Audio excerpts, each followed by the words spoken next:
the worst part of this mediation. So, you know, they're trying to get me to take a plea the whole time. I'm refusing. And then, you know, I think they finally, Hellmer for sure saw that I was not interested in taking a plea. So, you know, he does this thing where he says, he's kind of flipping through the pages of the paperwork that I filed, and he says, you know, you really should have been an attorney. You write really well. And I said, well, thank you. And he said, but, you know, when you go to court, I would cover your chest and your hand. You know, I have tattoos. That's fine. And so I'm not surprised. I hear that often when it comes to court, you know. And I was like, yeah, that's really not an issue at all. Then,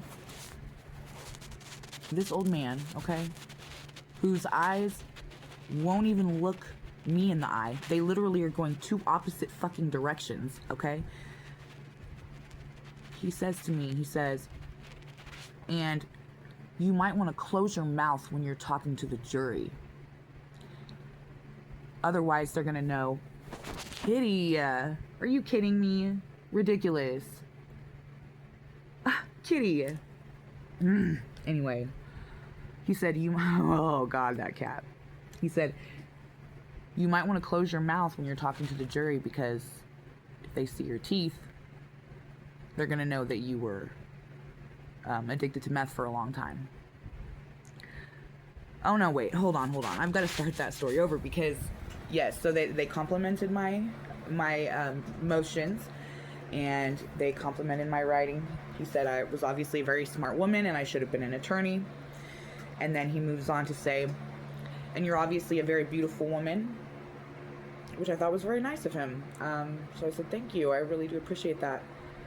And he said, but you might want to cover your hand and your arm and your chest for, you know, the tattoos. And then also, he said you might not want to open your mouth when you talk to a jury, because if you do, they're going to know that you used meth for a long time.